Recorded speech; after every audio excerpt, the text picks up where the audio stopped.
So, good afternoon, ma'am. Good afternoon, sir. Welcome to the session. Yeah. So, thank you much, Shivam. hi guys. I hope you all are doing fine. And so, first, let me introduce you to the agenda for today's session. So, today's session will be focused on placements, be it DSA, development, making resumes, acing interviews, roadmaps, and Miss Surrounded. We have got everything covered. And I hope you guys are excited about the session and you will gain something out of it. So a short intro about first myself. My name is Shivam Kedia and I'm from Information Technology branch, batch of 2K19. And I'm currently the Vice President of Hackathon and Coding Team. And now I will like to welcome our guest speakers. So first we have Kumari Priya ma'am from the Computer Science and Engineering branch, batch of 2K18. And ma'am has secured job offers from Microsoft as well as Samsung. And currently Priya ma'am is interning at Samsung. And then we have Pratyush sir with us from the Information Technology branch, a batch of 2K18. And sir has secured job offers from Amazon as well as Yamaha Motor Solutions. And currently, Pratyush sir is interning at Amazon. And then we have Hanzala Sohrab sir with us, and he is from Information Technology branch, batch of 2K18. And he has secured job offers from InfoEdge as well as Infosys. And currently, sir is interning at InfoEdge. So once again, I would like to welcome our seniors to the session. So we will first start with placements only.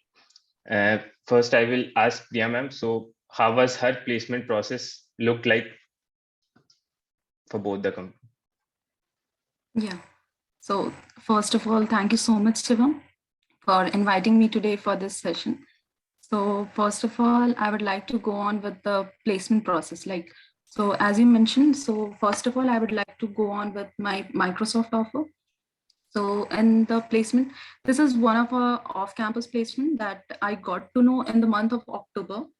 In the first week of October, generally Microsoft has two of its openings, off-campus openings, that is Engage and the Fixathon program. So I applied through the Fixathon program and in the first week of October.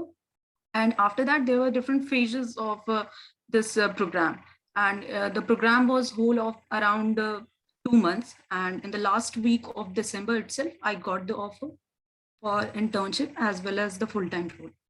So this was about my Microsoft offer. And about the Samsung, I got this offer on campus placement. So basically, Samsung visited our campus in the month of December, second week of December. And from there itself, I got the offer. So yeah, ma'am, thanks. I will now ask you how did you for on campus, we know the company comes in the college and we know, yeah, there is an opening for it. Yeah. But for off campus, like for your Microsoft, how did you come to know that there was a hackathon or there are programs which are So actually, I was very new to this Fixathon challenge. I was not really aware about it. So I got to know through LinkedIn only. So I usually be very active on LinkedIn.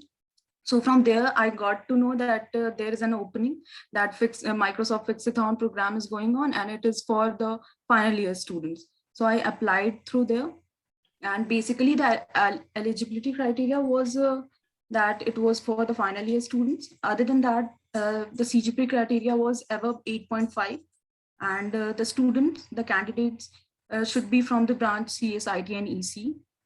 Along with that, after applying to it, there were 2 steps to apply on the career portal and the application form. So basically, there were a section of achievements too. So resume was also a criteria that was the criteria for shortlisting the candidates. So from that, I got I got shortlisted, and the first round was the online assessment. There were the questions from DSA. The questions were from core computer science fundamentals like TBMS, OOPS, and computer networks. After that, after qualifying the online assessment, I got the mail that a different phase, second phase is of a learning session. So basically, there was 2 weeks of learning session going on, which was mentored by some of the mentors, subject matter expert at Microsoft itself. So it was a 2-week learning session. And after that, there was a break fix challenge on first week of November. So basically the process was very long, I would say. But so in the break fix challenge, it would it was a technical round, I would say, and the interviewer asked me coding questions. Along with that, he also asked me some questions related to operating system and DBMS. And at last, he just asked me to if I had any question to him or not. So I asked a couple of questions to him, and so this was all about it. So after the technical round, after the interview, around 50 students were shortlisted from there. Okay. So all of the 50 students were distributed into 10 teams having 5 members each. Okay.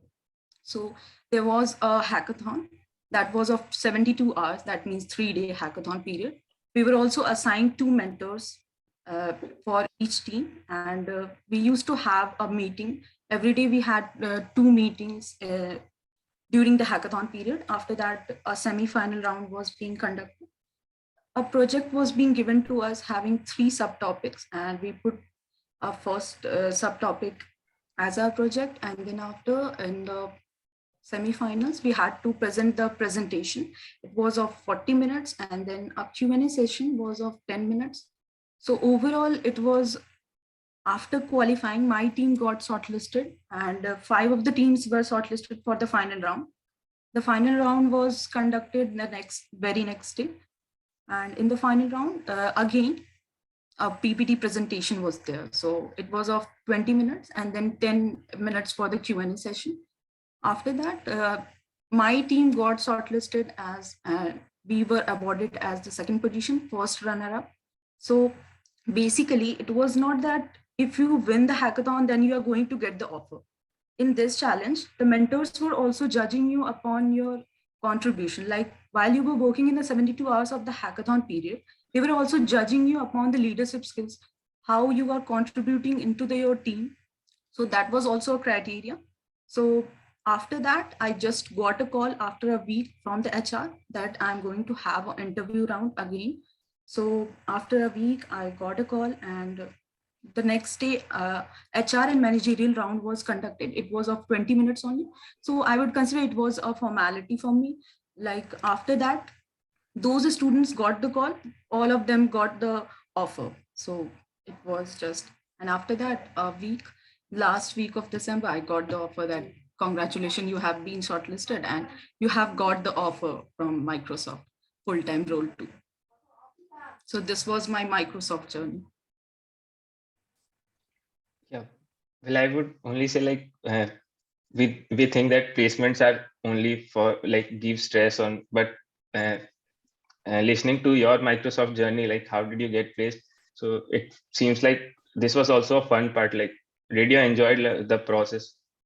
Yeah, it was really very amazing. Like I got to know a lot in those 2 months, like about the Microsoft culture too. Like we used to have different sessions too, like the fun session. Microsoft itself organizes few sessions. So it was, overall, the experience was really amazing. I got to learn a lot of things. From there, I got to learn about the leadership skills, how to work in a team, because a hackathon was being organized there. Along with that, some technical rounds were there. So overall, it was a very nice experience, I would say. A very memorable experience too. Thank you, ma'am. And now we will like ask you about your Samsung, like which was on campus, I guess. Yeah. So about the Samsung, it was an on campus. So in the second week of December, it visited our campus. So the first round was the online assessment. It was held on CoCube's platform. So basically, there were 3 coding questions, and the duration was 70 minutes. So I solved all the 3 questions. After that, uh, around after 2 days, we got that these students have been shortlisted, and the interview was scheduled the next day. So I had my first interview. It was of 1 hour duration in the morning itself. So in the interview, first of all, the interviewer asked me about my project. So first of all, he grilled me upon my projects, whatever I have mentioned in my resume. After a discussion of about 15 minutes, he moved on to the DSA questions. Okay, so 3 questions was being asked to me. One was from linked list, other one from graph, and one from tree. So these 3 questions was being asked to me. After giving the solution, optimal solution, and at last he just asked me some HR questions too, like 1 or 2 HR questions. He was very frank with me, so it was a very nice and friendly discussion with the interviewer. And at last, so it around 1 hour, and after about 4 days, I got a call from the HR in the morning itself that my HR round is going to be conducted on the call itself. So I was just sleeping that day. I was that was a very fun thing, I would say, that I was it was around 9:30 and I was sleeping, and I just got a call from the HR, and Truecaller said that it is some Megha Jaisal from Samsung. So I was like, oh my God, I'm going to have my HR round today. So I just pick up the call, and some general HR questions was being asked to me, like about my background, family background, what you know about the role, some basic general questions only. So after that, after that day only, we got the from the placement cell itself that these students have been shortlisted for Samsung. So this was my Samsung journey. That was a very good explanation, and very thanks, ma'am, for like uh, and now I will ask Hanzala sir for his experience at InfoEdge and as well as Infosys. How was his placement process look like? Sure. Am I audible? Yes, sir. Yeah. So, hi guys. I hope everyone is doing fine. So yeah, my name is Hanzala Sohrab, and currently I'm interning at InfoEdge, which was an on-campus opportunity. So first, I would like to take this opportunity to thank Ghanshyam sir and his entire team of TAP coordinators, because it is whatever I have achieved, it is because of their efforts only. So yeah, thank you, sir. Thank you, Ghanshyam sir, and thanks to all the TAP coordinators as well. So yeah, so talking about my placement journey. So yeah, let's start with first, I would like to start with in my journey with InfoEdge. So basically, InfoEdge visited our college in the month of around, I guess, August. Yeah. So yeah, so it was in the month of August. So one day, there was a pre-placement talk of from InfoEdge, and we got to know on that day itself that we will have to take a online assessment round. Okay, so we did not know about it earlier. So like that was a pretty much shock for me, because I thought maybe like after maybe they would give us some day to prepare for the online assessment, but it was not the case. Like it was, the online assessment round was on the same day as that of the pre-placement talk. So yep, so that was pretty much tense situation for me, but somehow I managed to clear that round. So after the online assessment round, around 9 students was, I guess, nine students were selected. It was for 3 branches, I guess, IT, CSE, and ECE. Okay, so 9 students were selected. Then after that, I got to know that the next day my interview was scheduled. So that again came as a pretty much shock for me, because everything was happening so quickly, and I did not and I wasn't placed earlier. Uh, So it was a pretty hard situation for me, because I was very much I was pretty much concerned about my placement, whether I will get placed or not. So it was quite tense situation for me, but somehow I managed to brush up my skills and all, and I tried to cover up all my I tried to revise all my subjects, like DBMS and all, with whatever time I had. So yeah, next day my interview was scheduled. So okay, so they were the next day, actually I had to go through 4 interview processes, and the first 3 were technical rounds, and the last one was HR round. And with each interview, the difficulty level started to increase. So like the first 3 rounds were, as I said, technical rounds. They're basically the interviewer asked me some DSA questions based on DSA, like arrays and binary search and all. And with each round, the difficulty level also started to increase. Like, yeah. So and in the third interview process, the interviewer asked me a question based on system design, a topic which I hadn't learned about earlier. I mean, I had no idea about it. What is system design? So basically, I would suggest all the guys who want to appear for InfoEdge to go through the playlist of Gaurav Sen on YouTube, because he has quite a good playlist on system design. You can get to know about the basics of it. So yeah. Uh, yeah. So yeah. As I said, the first three rounds were technical rounds, and each round was of about 1 hour, I guess.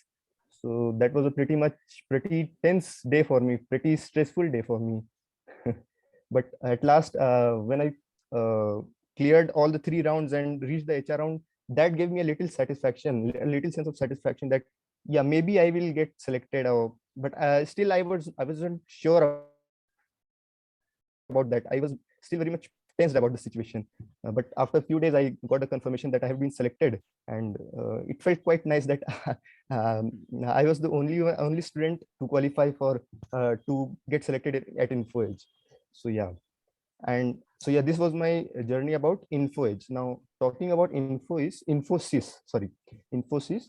like it was an off-campus opportunity, as you guys might have heard about Hack with Infi, right?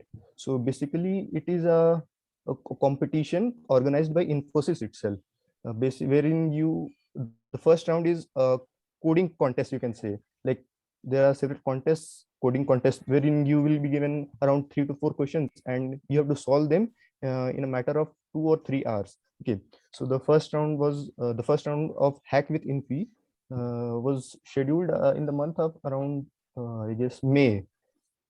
So yeah, so therein I was given three questions, and I had to solve them in around 2 or 3 hours. So the first, there were three questions, and I managed to solve the first question completely. The second question I could solve. I guess I could partially solve the second question. So unfortunately, I couldn't qualify for the further rounds in Hack with Infi, but solving these two questions did give me an opportunity to interview with Infosys. So yeah, after some month, in the month of June, I guess, I got a mail from Infosys that uh, I've been given the opportunity to interview for the role of digital specialist engineer, which had a CTC of about 5 LP, I guess. Yeah. So yeah, so then the interview was scheduled. Then I had to go through the interview process. The interview process was, you can say, like, it was not that much tense. The interviewer started with some basic questions, like about my DSA knowledge and programming skills, and what all projects I have done, and questions based on core CS subjects like operating system, database management system, computer networks, and all.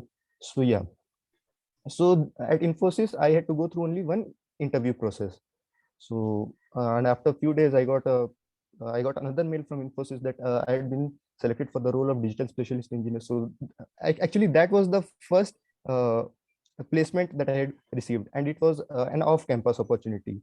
So that felt pretty much happy. I felt pretty much happy because it was the first time that I had placed I got a placement opportunity. So it was, yeah, pretty much happy about that. So yeah, that was an off-campus opportunity for, and yeah, so that's pretty much about uh, Thank you, Hanzala sir, for your valuable insights. And yeah, first call and first selection is always nice. Like, I yeah, personally felt it. yeah, And also, I will like to note that to our audience, like Hack with Infi this year, I guess it's on scheduled on 6th, 7th, and 8th March. So, and currently you can register. So yeah, you can go and check the Infosys website for more details. And now I will like to ask Pratyush sir to share his journey. Yeah, hi Shivam. First of all, thanks to you and HnCC for organizing this session. And it's great to interact with my juniors and my batchmates, I believe. Yeah, I think I should start with my first placement, which was in Yamaha Motor Solutions. So don't go by the name. It's not a hardware company. Yamaha Motor Solutions is an IT global company. So in fact, it was the very first company to visit in our campus or on-campus placements in July itself. Yeah. So its process was very simple. There was one written round on I think some website, I forgot which website, Cubes or something. So it was simple. Some aptitude questions were there, some CS core questions were there. After that, there were two rounds of two technical rounds in which DSA was not very much focused on. It was mostly around CS core, and the questions were also not that difficult if you are well with the knowledge of those basic subjects such as operating systems and OOPS and all. So it will be easy for you. DBMS, it will be easy for you. Both the technical rounds were same. There was no difference in the terms of difficulty or anything. Maybe they were trying to pick out the lucky ones. After that, there was one managerial round was before the technical rounds, right? So in managerial round, I stuck in a puzzle question. So I was not prepared with puzzle questions. So I would first suggest that go through all the common puzzle questions which are on GFG. There's a list on GFG. You should go through that. After that, there was one HR round. It was just a formality. In many of the companies, HR round is just a formality. So, but not in every company. In some companies, it's very serious thing. Uh, uh, in Yamaha, the CTC was around 8 LPA, and it's a Indian outhouse for the Japanese global firm. So you would be working on very big, large scale projects in that company. Now let's come to Amazon. Amazon for the first time visited us on campus in October last year. So the written round was not, I would say, of course, it was more difficult than other companies, but I would not say it was very difficult or anything. Like if you are well prepared with aptitude questions, well prepared with DSA, two questions of DSA were there. And if you want to qualify, then I must say solving both of them is very compulsory. Otherwise, there's a very bleak chance you will be qualifying for the interviews. So yeah, doing two DSA questions is very important. Apart from that, there was one leadership round. So there you should go through the 17 or 18 leadership principles of Amazon. There's a website there. You should go through that, and they are very obsessed with the leadership principles. So you should be totally aligned with their principles. So after the interviews, after the written round, it takes a lot of time, like 10, 12 days to get the call for interviews. So in that period, don't lose hope, keep preparing. And after that, you'll get a call for technical round. So basically in Amazon, there are two technical rounds and one managerial round. But for internships, the managerial round will mostly be skipped, but in some of the cases they do take. For full-time managerial round is compulsory. I had only two technical rounds. In both the technical rounds, I mean, of course, many would have researched about Amazon. So Amazon is totally obsessed with DSA. So in both of the technical rounds, the interviewer team did not waste even a minute and totally started with the DSA questions. So basically, the minimum which you have to perform is they will give two DSA questions. The first one will be kind of a warm up. It would be around binary search or a simple DP problem, a GD problem, or something. The second one would be a good question, on a graph or on a difficult DP questions on a tree. That would be the second round, a second question basically. So you have to complete both the questions. You have to write a working code, but keep in mind that you will not get a compiler. They have their own website where you can code, but you will not get a compiler. But you have to write compile ready code, and while keeping good coding practices, while maintaining good coding practices. The second technical round was exactly the same. Again, they gave back-to-back two DSA questions, and you have to solve both of them in a fixed time frame of 1 hour. Even if you solve in 1 hour 5 minutes, you cannot qualify. 1 hour is totally fixed there. Apart after the technical rounds, so you will get contacted if the manager wants to reach you out or something. But in my case, my manager, most of the times the managers just go through the resume in case of internship and then confirm the offer. So your dad was it. I'm sure. First of all, thanks to Ghanshyam sir for bringing such a big fan company in our campus. Of course, it seemed like an impossibility till last year. It's a great thing. I'm sure in the coming years, many more big companies will be visiting us. I'm very sure about that, and our juniors will will hire the level, may keep the level in a higher now. Yeah, Shivam, is there anything else you want to cover up? No, sir. Thank you, sir, for your valuable insights. And guys, I think college is opening soon because I guess Pratyush sir is in college right now. I can Yeah, guess from the background. yeah, So I'm in college, and I hope the new joinees get to visit the college campus soon. yeah, thank you, sir.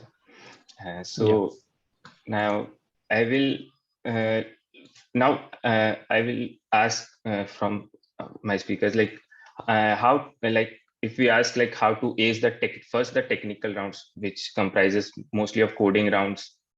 So how to ace them, like should we be more focused on DSA or more focused on subjects like DBMS, OS?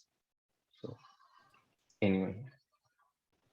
Yeah. So your core subject should obviously be very strong, but you don't need all the core subjects. I'm not saying not study them, do not study them, but yes, there are 3 or 4 subjects which are most important: DVMS, OOPS, OS, and all. So yeah, keep it good hands on them. Apart from that, DSA is obviously very important in most of the companies. I'm not saying in all of the companies it's very important, but it will never harm you if you're good in DSA. So if you are currently in first year and second year, um, I would suggest you to explore competitive programming. I would surely suggest you that. I'm not saying aim for candidate master 1900 rating or something. I would not say that, but surely do explore. It will make your thought process better in problem solving, and that will definitely help you. Because you see, in case of DSA rounds interviews, the time is limited, and you have to think on your feet. So many times you will get, and of course, if it is a first or second interview, you will be very tensed. So which will cause your problem solving skills. So yeah, doing DSA is, in my opinion, very important. Let's hear from Priya and Anzala. So I would suggest the same that what Pratyush has said, that DSA is really important. So I would also suggest that while preparing for the technical rounds of any of the company, if you are really interested in product-based company, then I would suggest that DSA is really very important. So start practicing competitive programming. It will be really good for you because it gives you the help you to upskill your problem solving skills. That's really very important. And other than that, for the core fundamental subjects like DBMS and OOPS, this is also very important because in some of the companies, the online assessment consists of the MCQ questions related to it. So it is also important to have a good grasp on these core fundamental subjects. So this is what I would suggest. Okay, so adding to the points shared by Pratyush and Priya, I would also like to suggest that if you're doing CP, if you're exploring competitive programming, don't just do it for getting placed in a good product-based company or dream company, your dream company. Do it for the fun, because like when you see that green tick, when you when you submit a solution, then that gives you that should give you a thrill, like that. That should give you a satisfaction. Don't just do it because everyone is doing it. Do it for fun. It is a mind sport. Don't take it as a if you don't excel at it, you won't. Don't be disheartened that you wouldn't get placed in a good company. Do it for fun. I just want to share that. And also, if talking about my experience at InfoEdge, if you some questions were also asked from all obviously there were questions from DBMS, OOPS, and all. And apart from that, also there were some questions based on Linux. So I would suggest those who are in first year, those who have just joined the college, just explore. First year is about exploring, right? So explore various stuffs, explore the open source community and all. Try exploring every field, every domain. I would like to suggest that. Yeah, that's from my side. Thank you, everyone. Yeah, Shivam, actually, you Yeah, should yes, make installing Linux compulsory for all the juniors, right? Because you see, when you join a company, most of the development environments yeah, are on Linux systems, cloud Yeah, environments, and yeah. all. So it should be compulsory, I believe. uh, And we have got some questions in the comments. I think I should answer them. So sir. Shubham Mishra, you want to know about placements, so please wait for a few more months. and the final consolidated list will be published officially. You can check there. But if I can give you a rough figure, it's more than 20, 25 around. Yeah, out of 50, I believe. About question from Tej Narayan. No, Tej Narayan, Amazon is not open for all branch. It's for CSIT, EC, Analytical in on campus. But let me tell you, Amazon is one of those companies which hires extensively from off campus. And in off campus, all the branches are allowed. There's no Cgpa restriction, nothing. So yeah, if you're not in these 4 branches, you should aim for it off campus too. Yeah, Shivam, please continue. Thanks. Yeah, thank you, sir. And for the Linux part, we will be having a session also, and we will help you with installing Linux also. And in our club, we have a policy like everybody uses Linux, like whoever joins it, Linux only. So yeah. Now moving on to, also guys, we will be having Q&A at the end of the session. So like, don't worry, we will be having Q&A. And now moving on onwards to the interview rounds, like would like to ask my speakers like how to ace the interview lines. Like people are afraid, like because like when companies come on campus, like they don't have like they haven't given any interviews beforehand, so they have first time everything they are experiencing, and they get nervous. And so like and there is a like always a there is a mind that I haven't prepared well, I haven't prepared. Like how much we can say like acha itna to ho gaya कि अब फोड़ सकते हैं. Like, how do you define that point? Okay, so first of all, I would like to go on with this question. So I would suggest that whenever you are preparing for the interviews, you can go on GFG and can go through all the interview experiences of any of the particular company that you are going to appear for. Like if you are going to appear for Amazon, then go on GFG and go through all of the interview experiences of Amazon. There you will get to know about the idea of the questions that are being asked there. So overall, you will get the idea of the interview. And after that, for the practice, you can use lead code. Okay. So usually I have practiced a lot on lead code for the interview purpose. So basically there are questions. So, and lead code and interview, both of these are very good for the interview preparation. Like you can use the tags like for the particular company on interview, but you can go on and search for Amazon questions. You can search for Samsung, Microsoft, and can solve the questions from there. If you are able to solve the medium level questions from there, that means you are good to go for that particular company. So I would suggest this. And other than that, if you are preparing for interview rounds, one thing is that the candidate get nervous while appearing for the interview. So for that, you can practice like on Pram for mock interviews. These are really very helpful. You can also do mock interviews with your friends too. They can help you, they can give you the feedbacks that whether, what are the things that you are lacking behind. So this is really very helpful. So this is my suggestion. Anything that Hanzala and Pratyush wants to add? Yeah, I would like to do a +1. So apart from that, you should also be prepared for writing code, without auto indentation, without auto completion and all. Because in our case, the text editor did not had anything like that. So that would be a better thing. Don't get too much accustomed to your IDE.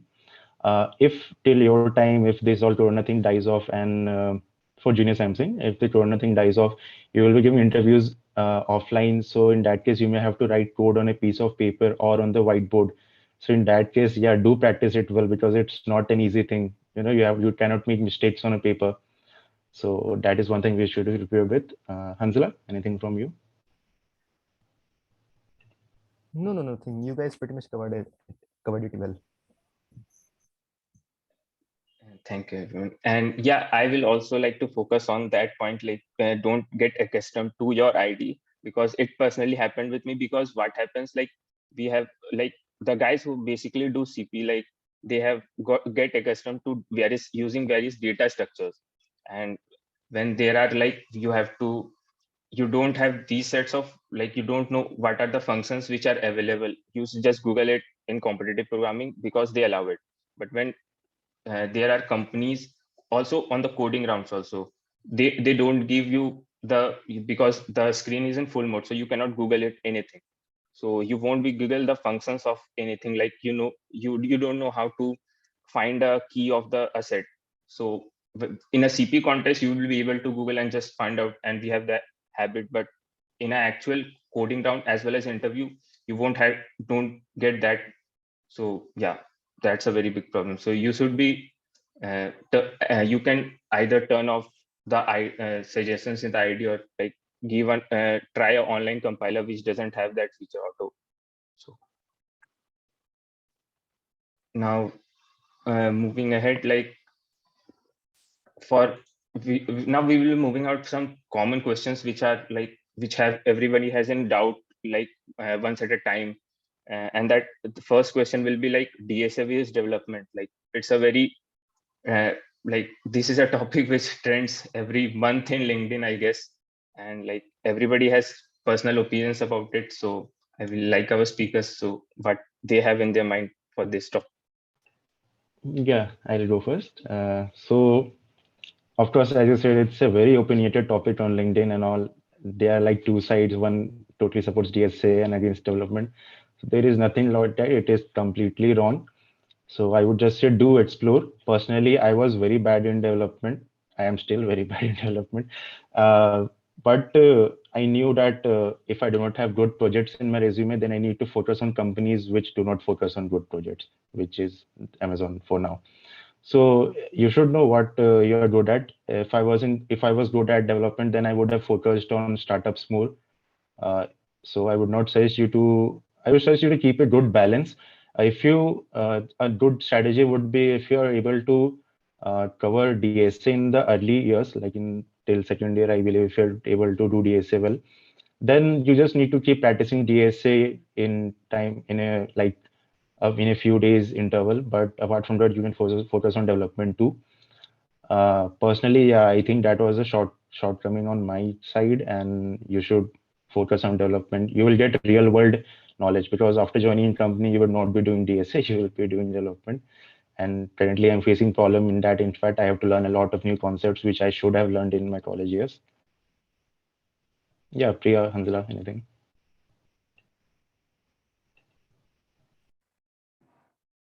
I would suggest that if you are preparing for any of the product-based company, then DSA is the must thing.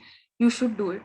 Other than that, development is also really very important because as Pratyush said that after going into the company, you are going to do development part only. So it is also important. And one thing is that if you are doing development, it will give you the experience. Along with that, you will get to mention something on your resume, like while mentioning the projects, development would really help you. So I would suggest that if you are preparing for a company like a product-based company, so just focus on DSA. And for the development, you can make one or two basic good projects that would be more than enough. And you can grab any offer. So this is my suggestion. Okay, so yeah, you guys will be having a subject in your course in second year of your engineering. So yeah, basically, so take that opportunity. Don't miss out that opportunity. Use that to the fullest, because DSA, yeah, as Priya and Pratyush have already mentioned that, yeah, DSA is very much important. Yeah, so basically start early, I would suggest. If you're in first year or second year, just start early. I just want to say that. And yeah, don't miss out on development, because yeah, development is also very much required, because when you are in the industry, when you're placed in a company, you have to work on some real world projects, real world applications, wherein uh, you would be required to develop some software. Okay, so basically, yeah, development is also very much required. So if you start early, you will definitely get a upper hand. And that's all that I have to say as of now. Yeah, and I will like to ask, like ma'am asked said about like projects. So like there is a like people like there are opinions like people should make clones of apps, or there should be a new idea. They don't be cloning just apps and filling up the resume. So opinions on. how should be a good So- project? Yeah. So if I talk about a good project, as you said, like making a clone of any other website like Amazon or any Netflix, people usually make clones of these. But I would suggest that a good project would be that if you make a clone, along with that, you are also adding some different thing, like a kind of other feature too into that project itself. Like you are making a clone and adding some other feature to it that would make that project different from the existing one. So I would suggest this as a good project. So I hope I answered your question. Yes. Yeah, and I would also like to add that even if you are making a clone of something, and don't just clone the code and put it in your resume. You have to understand how each and every line works, how the code base works, because that is very much important. Like if you just clone the code and copy paste the code, that won't be beneficial for you in the long run. So yeah, try to understand what you're doing. Whatever you're doing, focus on that. Okay, that's what I wanted to say. Yeah, I totally agree with Hanzala, and I also want to mention this that people usually candidates do that they just copy the code. Sometimes the interviewer would also ask you to explain that particular module, like whatever you have coded. Sometimes the interviewer asks you. I have also faced an interview in which the interviewer has asked me about that particular module, how you have coded it, and he also asked me cross questions to it. So it is important that whatever the project you are doing, please understand that but very nicely, like whatever you are doing. So this is what a plus point that I would add. Also, yeah, one thing came just across my mind, like, do group projects add up in the resume? Like, could we write them, or we could just, we have to skip them? We have to make only personal projects in the resume.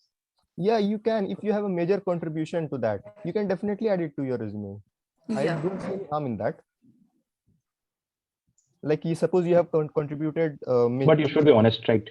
yeah. Yeah. Like you should mention it in your resume that it's a group project and exactly what you did. Don't try to bluff the interview. Yeah, don't try to take all the credit. Okay.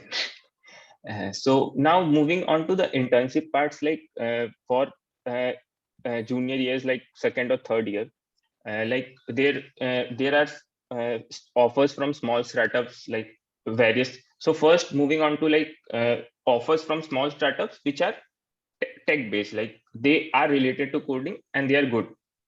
Yeah, they pay a little less, but they are good.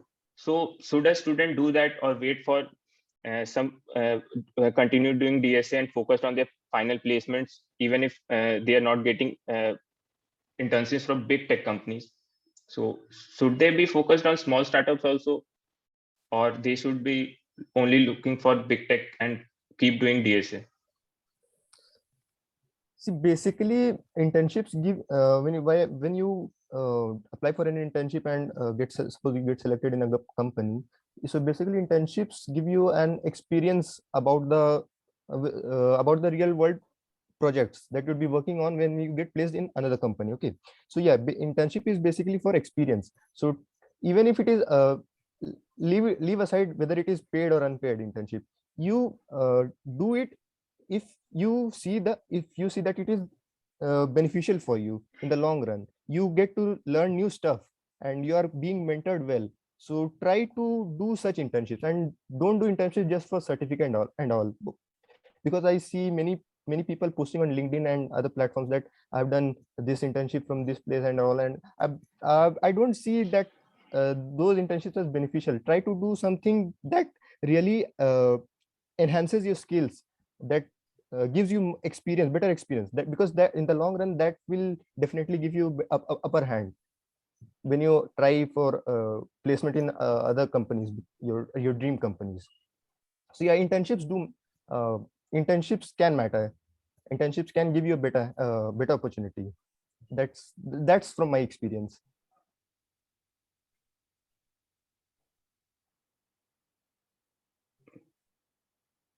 Sir Pratyush, sir, your mic is on. Oh yeah, sorry. Yeah, I would like to do a plus one on Hanzala.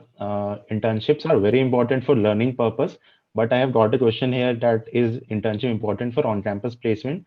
See, it's not very important. It's not like a barrier or anything. You should do it, but it's not compulsory to do. If you get a good opportunity, surely do not miss it. Do not waste time. Work hard on your internship. And yeah, don't think about the money during the internship part. You don't have any responsibilities now. Just your stipend. You will waste your stipend on fun activities only. Yeah, so focus on learning. Internship should be focused on learning. Yeah, thank you, sir. And now moving on to the very famous question: does CGPA matters in the final placement?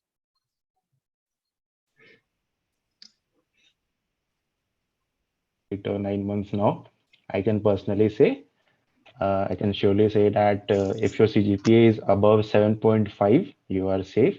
If your CGPA is above 8, there is no company which will stop you from sitting in placements. So please don't keep it very low. I would say near 8 is perfect. But of course, if you can do more, it's always better. Don't aim on scoring 10 CGPA, 9.5 CGPA. There's no real benefit of it. I don't know if there's a harm or not, but there's no real benefit of it. Uh, I think Hanzala has a very high CGPA. He would be better one to answer this. Actually, Pratyush, you have a better CGPA than mine. The last one. Actually, the now the on most of the exams had been held online, so basically everyone's CGPA got improved by a huge margin. So yeah, that was really beneficial for me. Talking about myself, otherwise I think I would be around 7 or 7.5, I guess. No, currently I'm above 8. I'm very much happy about that. As a suggestion, I would want to say something like for the CGPA, if you are in first year, then you should focus more on the semester exams. I would say that if you want to have a very good CGPA, then focus. Yeah, in first years itself, you should focus on your semester exams because that is the time only that you can focus on and you can grab a very good CGPA. So I would suggest that just focus a little more attention to the semester exams and you would be good to go. Like you would have a very good CGPA in the first year. That would help in the long run. So because I am having a very good CGPA in my first year, and after that, that really helped me in further. So I think 8.5 above CGP is the decent one, and you would be on the safer side. So 8.5 above is good. So try to have that above 8.5 CGP.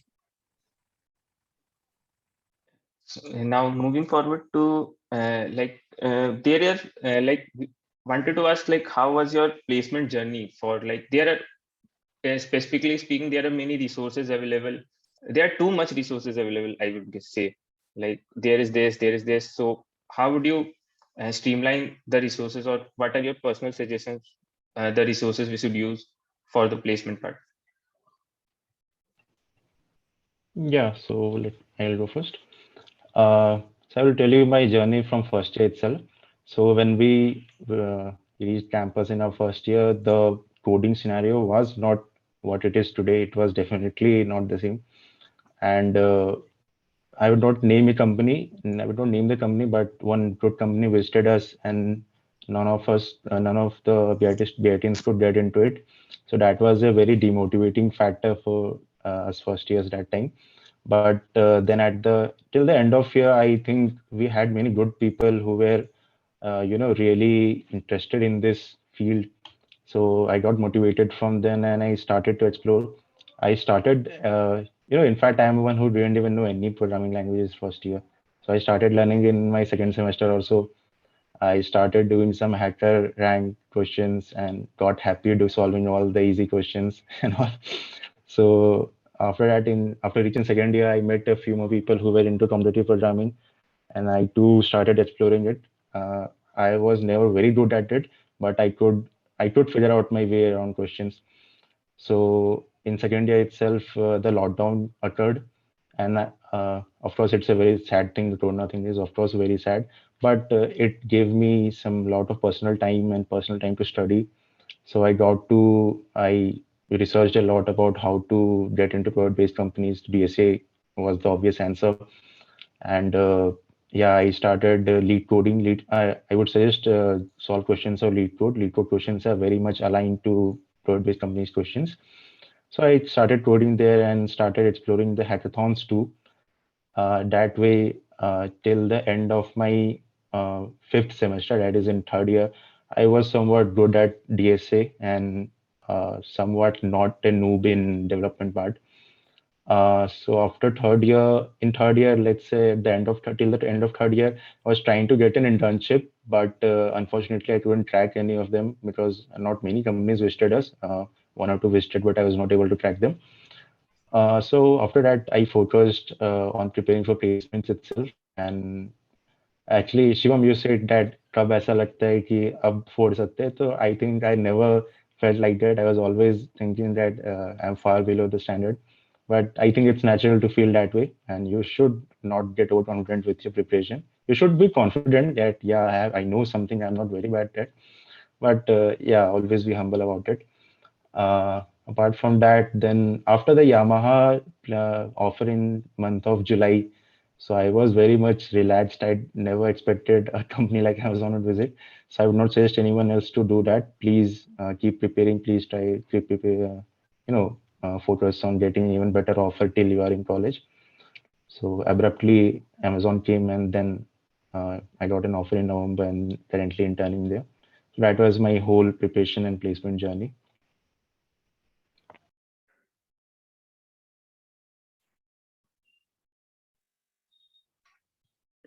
So if I talk about my journey for the interview preparation, so basically I started off with the competitive programming around the last of my fourth sem, after when Corona period started, like in March 2020, I started off with CP first. So I started off participating in contest on CodeChef. Particularly, I concentrated more on that time. I concentrated more on the ratings, that I have to get 4-star. I aim for 5-star on CodeChef, that I have to get it at the end of 2020. So I started off with this intention, but rather after around 2 months only, I got disheartened that I'm not getting a 2-3-star even. So I would suggest that please don't concentrate on ratings, rather focus on the problem solving skills, that what things you are learning. After giving every contest, go on to the editorial part and see the solution of others too, that how they have written down the code, get to learn from that. So this was a missing part that I didn't do. After 2 or 3 months, I started on I referred some of the YouTube videos to like how to do good in competitive programming. So from that, I got the suggestion that one should follow the editorials too. So with this help, I would not say that I am a CP person. I am more of a DSA person. Like after I have did CP for around 8 to 9 months, I have not done a lot of CP. So after CodeChef, I jumped on to uh, Code Forces. I was basically doing CP on Code Forces. After that, after getting I was able to solve ABC questions from Division 2 in Code Forces. So after doing those questions, I started to practice on lead code. So basically, my DSA is only because of lead code. I usually practice on lead code, and I first started from the easy level. Like I go on to array, I shortlisted on the questions from easy to medium level. I solved all the easy questions. Once I am able to solve around like 50-60 questions, then I move on to the medium level. So in this way, I started on with my journey, and I did DSA consistently. Like every day I used to do DSA. This was only the key. I would suggest that do DSA every day. Like if you want to get a offer from a product based company, then DSA is a must, and you should do it consistently. That's only the suggestion from my side. So Okay, so now Actually, the last point is very important because I personally left practicing DSA after the first offer, and in Amazon interviews, I would share a personal anecdote. In Amazon second interview, I totally forgot how to write a min heap using priority queue. So that was a very embarrassing moment for me. So yeah, keep practicing. It's very important. Yeah, Angela, please go on. Yeah. So now talking about myself, I started taking part in contests right from the first year, but that was very casual. I just wanted to solve questions and all. I'm not. I mean, I was not that much focused. I just wanted to solve questions somehow, and all. I just wanted to increase my ratings and all, because back then I was a little bit rating oriented. I chased behind the ratings, because that seemed like a good motivation. But I would suggest you all that ratings, when you're beginning, ratings don't actually matter that much. You don't go after ratings. Just see that you're learning something new, and that you're upskilling yourself. Okay, don't go after ratings. Don't get disheartened if you aren't able to solve a problem in a particular contest. After the contest gets over, try upsolving the problems. Try to see where you went wrong. What other things could you would you have been would you be able to implement and all. Okay, so try upsolving and all, and try upskilling yourself every day. Don't waste any day. Okay, consistency. Be consistent in your work, whatever you're doing, be it development or DSA or computer programming or anything as such. Whatever you're doing, try to be consistent in that, because consistency is key. And try to practice as much as you can. Don't waste your time, I would suggest. Thank you, seniors, for such valuable information. I hope you guys are noting down everything, because that's such valuable information. And now I will jump on to resumes, because that's a very important part of placements. So I would say, like, people get overwhelmed and they write too many things, and they make 2 or 3 pages resumes. So what's your opinion on that? Like, how should you make a good Yeah, resume? this topic is very much personally connected to me. I would tell why. So in the past years, the BIT format, the official resume which is submitted to the companies, the BIT format was of 2-3 pages, of 2 pages minimum. So yeah, core companies do prefer knowing about your hobbies or anything, but none of the IT companies are concerned with your hobbies or concerned that you got the first rank in any of the contests in your school or in debate or anything. They are not concerned with it. So this year, I personally pushed for a single page resume and made it compulsory for all the 4 branches, CSI, TC, electrical. And yeah, Ghanshyam sir approved it. And so from this year, we have been doing a single page resume only. It should be very crisp. Resume should be very crisp. The interviewer does not have so much time, or the HR does not have so much time to read about you. The key points should be highlighted. You should write it in a way that the what your skills are, that should be visible in one look. Apart from that, there is an opinion about 2 column versus a single column one. I would tell why. Because in off-campus, the companies use a system called ATS, applicant tracking system. So what it does, it parses the resume and then finds the keyword if it matches with the job role and all. So in off campus, I would say you can go with a single column one, and you can go with your own resume format and all. But for on campus, definitely 2 column is the norm which we are following, because 2 column is more, uh, more organized. You can write more there. So yeah, that's my opinion.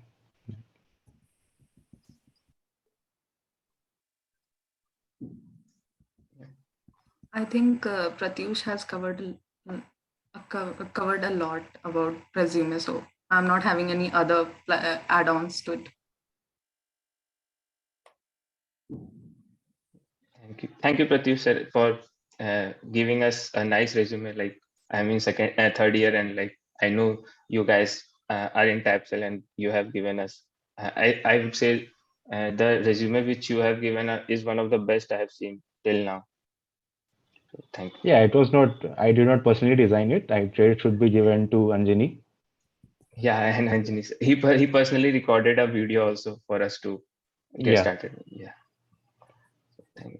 And now, talking about like resume, people have, like, there is always a FOMO factor, like fear of missing out, because some of their friends are doing internships or doing something. So so for that, people start doing like paid training programs or joining campus ambassador programs, thinking that those are interns, we could write in our resume to fill.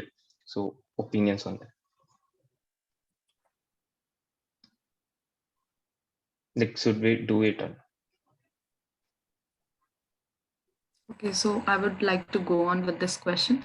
So basically, students do think that if they do this campus program or campus ambassador program, then after they can add on it to their resume, and they are going to get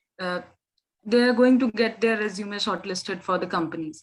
But I would suggest that it is not the case. You are not going to get shortlisted because of this criteria. And for the paid internships, no, paid training, right? So paid training is not, I would not recommend paid trainings because there are a lot of resources available on YouTube and other things also. They are free. So don't go for paid trainings. They are not going to help you. Other than that, you are just going to get a certificate, which is useless, I would say. So don't go for paid trainings. Rather, if it is really very like helpful for you, then only. Otherwise, it is not recommended from my side. So yeah, this. Hanzala sir, if you Yes, would so, like to. yeah. So yeah, as Priya said that like I would also like to add that you can go for paid trainings because if you want a guided path, because paid trainings generally have a guided path and coursework and all and course structure basically. Like in first week we'll be studying these, second week these. So if you want to go for a guided path, you can take it. But I also don't recommend taking a paid course or anything as such. Yeah, there are various resources that are freely available on platforms like YouTube and other platforms as well. So yeah, you can go for that, and also you can contact your seniors, because your seniors do have a better experience. So yeah, so if you're stuck at some point, you can definitely connect with your seniors. They can act, or your professors as well. They can act as mentors. They can mentor you well. So yeah, I would also suggest that one shouldn't go for paid training and all. But yeah, it's from my experience. If you want, you can go. I'm not forcing that one shouldn't do any such paid training and all. And talking about internships and all, try to get a paid internship, and not paid in the sense that you will be getting paid. Don't do such internships where you have to pay from your side. Okay. So basically that's what I wanted to say. Thank you, So sir. Priya and Yeah. Hanzala very well explained about internships and trainings. I would like to speak about the campus ambassador part. So yeah, many people do campus ambassador programs and content writing internships and all. Of course, they pay good. But the thing is your internship aligned with your goal? Like if your goal is to become a software engineer or in the tech field, any role in the tech field, do you think a content writing or campus ambassador program on your resume will help you in impressing the interviewer? I don't think so. So yeah, if you're planning to do an MBA after BTech and planning to go into the management role or on the creative roles, of course, then it's very much beneficial. Of course, you should do it then. But if you think that the program or the internship is not aligned to your final goal, please don't waste time in it. And better than that, you should keep preparing for your internship and placements in the role which you are finally interested in. Also would like to ask, like, do we should write management skills on the resumes, like if we are organizing events of the college, like the management skills of the college, like if we are in a club or if we are organizing some events for the club, so do they add value in? We do have one section for it. Do not write many things in it. Do not fill it with crap. Just write a few points where you personally put efforts there. Yeah, it may help. The company does want, in the current time, the product-based companies do want engineers who are good in leadership skills too, who can make decisions. So yeah, that might help, but it's something which will help you only when you're good with the other part. So if you're not good in DSA part and code subject part, so don't think only the leadership skills and management skills will help you get through the interview. So yeah. Thank you for the insights on resumes. Like, it matters a lot, I would say, and don't run for certificates, run for skills, I would say, personal opinion. And now I will like to ask, like, if we are given a choice, like you have to once again go in the first year, so how would you design your journey? Because you have once like covered the journey and you have again got a chance. So how will you design your journey once again?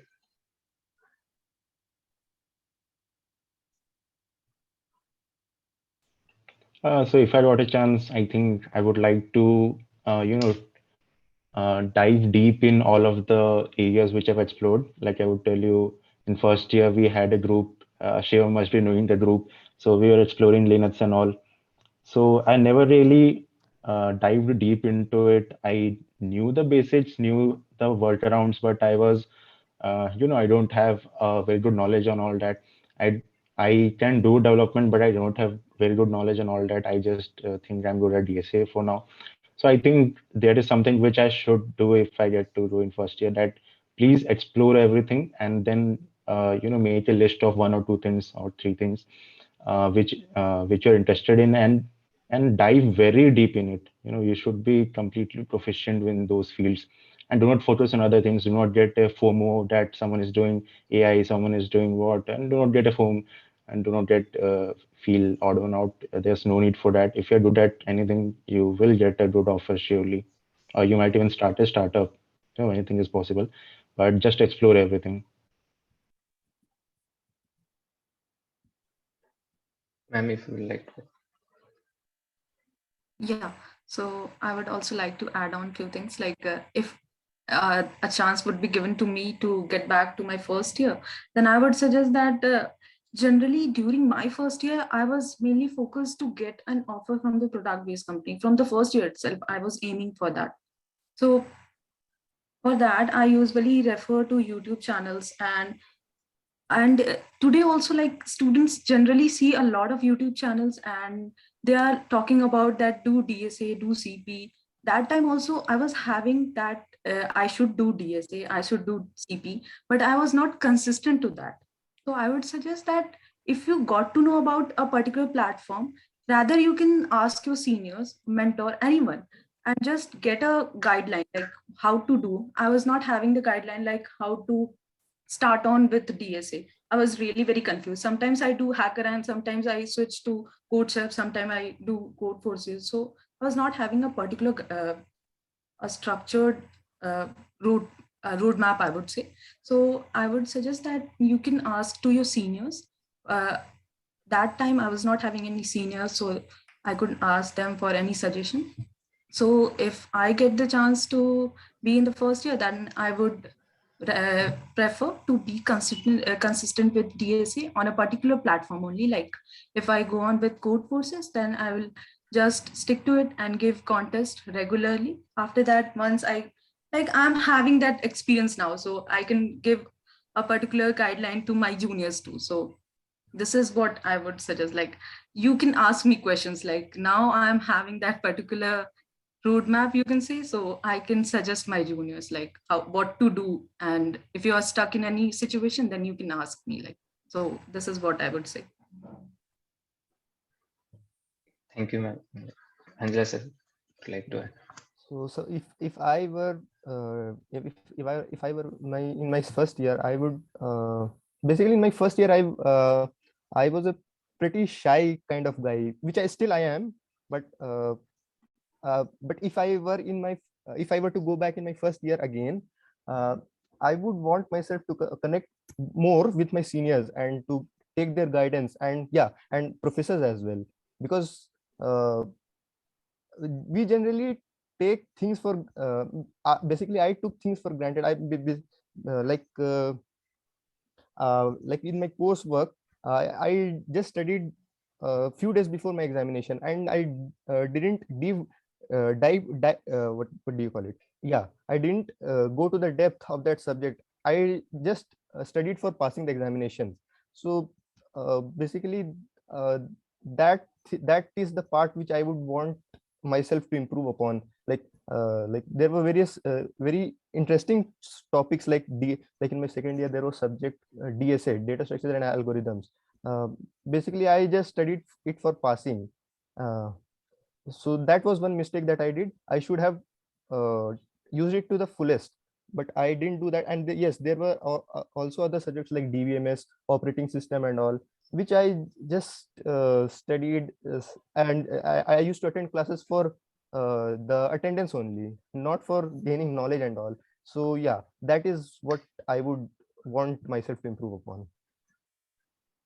Yeah, one more thing I would like to add, like Yes. what Hanzala said, that whenever the subjects like core fundamental subjects come into your semester, like in second year itself, we usually have DBMS, OOPS, and these subjects. So just concentrate on that and study honestly, because this is also going to help you in your placement preparation. So rather preparing at the time of placement, it would be okay if you would study honestly during your semester itself. Make notes and study honestly so that it would help you in the placement preparation. You could just revise from there and you will be good to go. So this is a plus point. Yeah. Thank you, ma'am. Thank you, sir. And so I would like to add, like we at HnCC have made a on HnCC website's Gitbook link. We have made a roadmap for everything, like for Linux to CP2 development. So, and we will be sharing you with guys with that link also. Yeah, they see it. So you guys can go and check it out. Like, and we have prepared this with help of seniors, and like we will be adding more info in the coming days. So now I think we should be move to Q&A part because time is. So now if I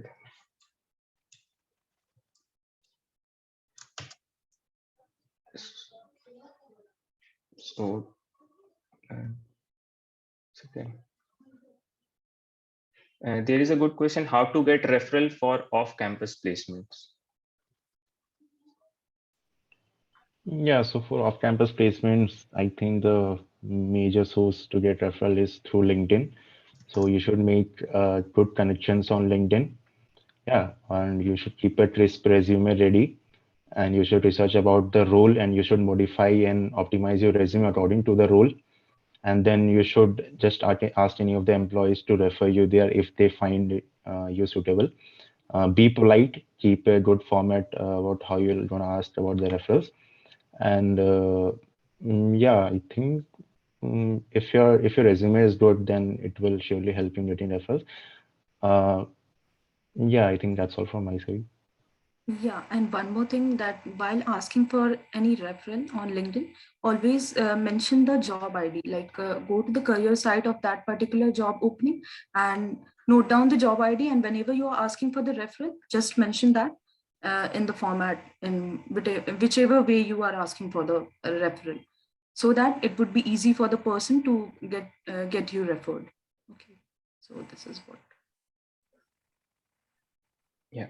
Also would like to add, like don't if you're asking for a referral, just don't send a text hi.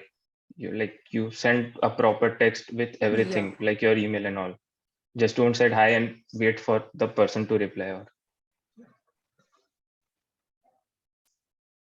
and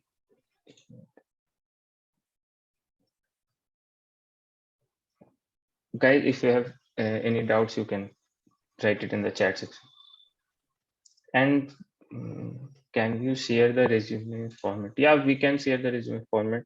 We will be sharing it.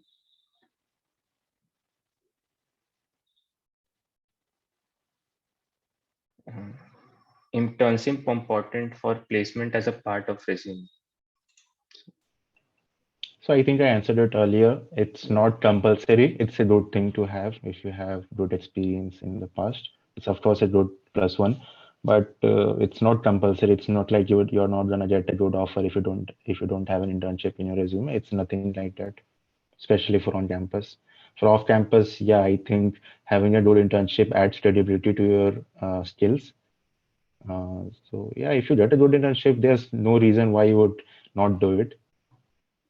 Just give it your best to get an internship. Also, there's a question, sir, how I improve my English speaking skill for interviews, and is it important?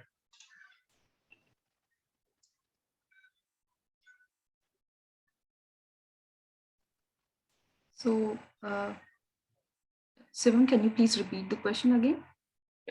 The question was like, is English important for the interviews? Like, Okay, so if I talk about English, so they are not going to judge you upon like English, like how you're, but yeah, communication skill is important. Like communication in the sense like you are able to make the interviewer understand that whatever you are approaching, like you are approaching to a solution, and you are able, whatever you are thinking out loud, and the interviewer is able to understand that how you are approaching to that particular problem. So in that sense, English plays a role, like you are going to converse with the interviewer in English only. So that is only important. It's not that they are going to judge you only at whether you are fluent in English or not.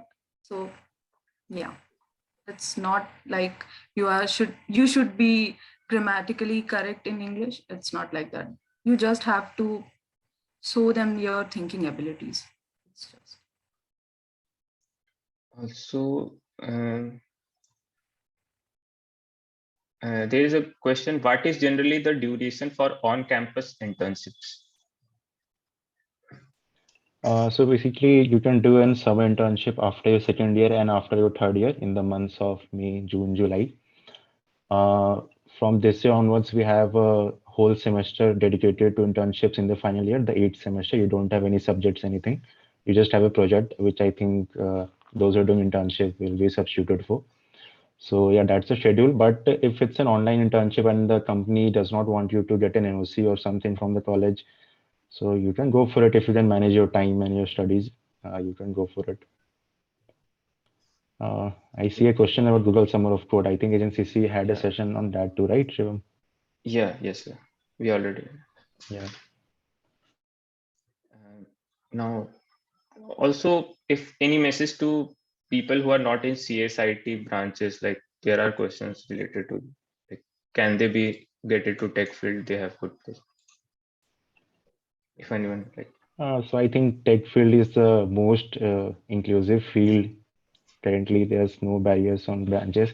Yeah, for on campus, you see companies have a limited time and the teams have to move forward. So that's why there's a restriction on branches. But of course, if you are good enough, to crack it off campus, then branch will never matter. I have not seen a single company which has restricted branch in off-campus high drive. I'm speaking about broad-based companies here. So yeah, in on-campus branch does matter. That's true. Thank you, sir, for answering the question. And I would like to answer that. There's a question: how to contact your seniors? So you guys can, like, I think so, a message on LinkedIn. I guess you can search the name. You will filter it out from college name, and you can text or can reach out to your immediate seniors or club seniors. Like, I guess so. I guess anyone has any more doubts?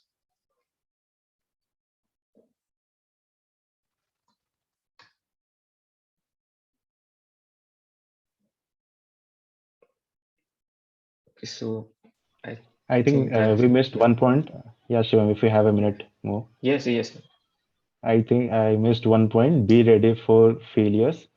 I would share a personal anecdote, and Priya is in fact with Priya and Anjani, we were participating in Flipkart Grid last year, and in the first round we were the only team from this whole region who qualified in that.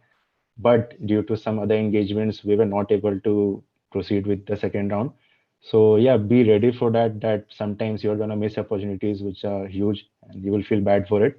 But there's no dearth of opportunities in this field. So yeah, you see that time you might feel that you have lost a big opportunity or you're out of the game. It's nothing like that. Keep preparing. And thank you. And like any last message to like your juniors, like. So yeah, Please enjoy if campus opens, of course. yeah, and if I have to give the any message to my juniors, then I would suggest that uh, just one thing, that just believe in yourself, and be just keep on working consistently for your goal. Like I would like to share something, like I have faced a lot of rejections. You can see right now, like I'm having 2 offers from a very good companies, but I have faced a lot of rejections. Like from the third year itself, I have applied to a lot of product-based company. Even I have got the online assessment link. I have appeared in the interview rounds too, even in Google too, but I have got rejected over there. So I have faced a lot of rejections. So just don't get disheartened from the rejections. They are just a part of the process, and keep on working consistently, and one day you will achieve your goal. So yeah, just believe in yourself. This is what I would suggest, a message to my juniors. I'm seeing one question getting repeated. Is gap year important in placement? So I would say in on-campus placement, I've hardly seen 5 companies who have restricted students who have gap year. No, it's not a very critical thing. Of course, if you have a huge gap year due to some reasons, then I'm not sure what's the case. But yeah, 1 year after 12th, which most of people do drop, that's okay. That's really okay. It will not affect your selection.